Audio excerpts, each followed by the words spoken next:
너희에게 이르노니 아니라 너희도 만일 회개하지 아니하면 다 이와 같이 망하리라. 아멘. 살아가다 보면 우리는 종종 예상하지 못한 사고나 비극적인 소식을 접하게 됩니다. 갑작스러운 사고로 생명을 잃었다는 소식, 예상하지 못한 질병이나 재난을 만났다는 이야기를 들을 때가 있습니다. 그럴 때 사람들은 자연스럽게 그 이유를 찾으려 합니다. 왜 그런 일이 일어나는지, 무슨 잘못이 있었던 것은 아닌지를 생각합니다. 오늘 본문에 등장하는 사람들도 마찬가지였습니다. 그들은 예수님께 와서 빌라도가 갈릴리 사람들을 죽인 사건을 전합니다. 그들은 하나님께 제사를 드리던 중에 목숨을 잃은 사람들이었습니다. 사람들은 그들의 비극적인 죽음을 보며 어쩌면 그들이 다른 사람들보다 더 큰 죄인이었기 때문이라고 생각했을지도 모릅니다. 그러나 예수님은 그들의 생각을 단호하게 바로잡으십니다. 예수님은 너희는 이 갈릴리 사람들이 이같이 해를 받았으므로 다른 모든 갈릴리 사람보다 죄가 더 있는 줄 아느냐고 하시며 아니라고 말씀하십니다. 그리고 이어서 예수님은 실로암 망대가 무너져 18사람이 죽은 사건도 말씀하십니다. 이것은 사람의 악의로 인해 일어난 일이 아니라 예상치 못한 사고였습니다. 그러나 예수님은 여기서도 그들이 예루살렘에 거한 모든 사람보다 죄가 더 있는 줄 아느냐고 하시며 아니라고 말씀하십니다. 예수님은 사람들의 관심을 죽은 사람들의 죄에서 살아있는 사람들의 삶으로 돌리십니다. 다른 사람의 불행을 분석하고 판단하는 것이 중요한 것이 아니라 그 일을 바라보는 내가 하나님 앞에서 어떤 사람인가를 돌아보는 것이 중요하다는 것입니다. 사실 우리는 다른 사람의 허물을 쉽게 발견합니다. 다른 사람의 잘못은 금방 이야기하면서도 자신의 연약함과 죄는 잘 보지 못할 때가 많습니다. 다른 사람의 삶은 쉽게 평가하면서도 정작 자신의 삶은 돌아보지 못하는 경우가 있습니다. 그러나 신앙은 다른 사람을 판단하는 데서 시작되지 않습니다. 하나님 앞에서 자신을 돌아보는 데서 시작됩니다. 그래서 예수님은 2번이나 같은 말씀을 반복하십니다.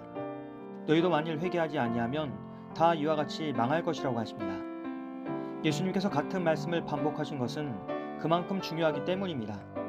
사람들은 죽은 사람들의 사정을 궁금해했지만 예수님은 살아있는 사람들의 영적 상태를 걱정하셨습니다.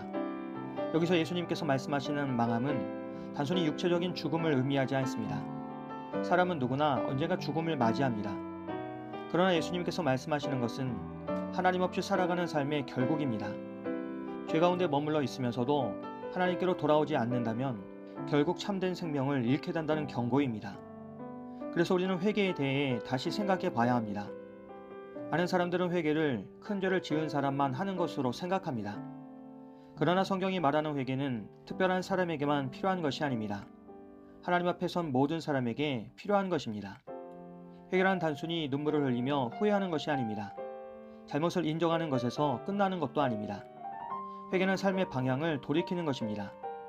내 뜻대로 살아가던 길에서 하나님께로 방향을 바꾸는 것입니다.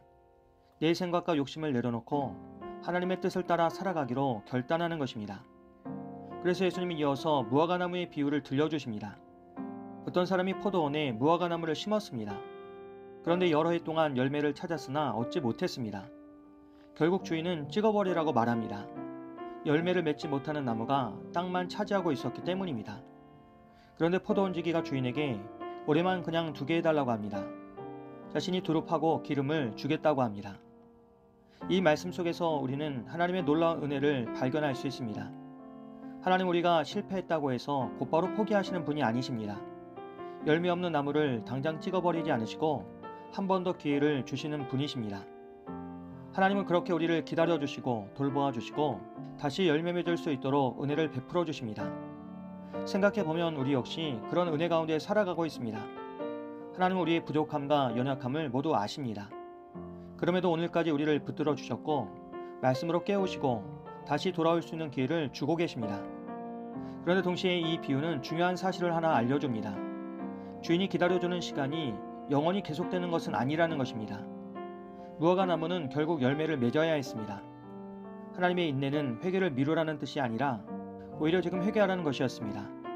오늘 돌이키고 오늘 순종하며 오늘 열매 맺는 삶을 살라는 부르심입니다. 하나님은 지금도 많은 사람들을 그렇게 부르고 계십니다. 그래서 지금이 은혜의 때이고 지금이 하나님께 돌아갈 시간입니다.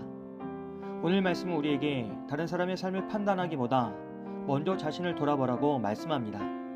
또한 하나님께서 주시는 은혜의 시간을 헛되이 보내지 말고 회개와 순종의 열매를 맺으라고 권면합니다.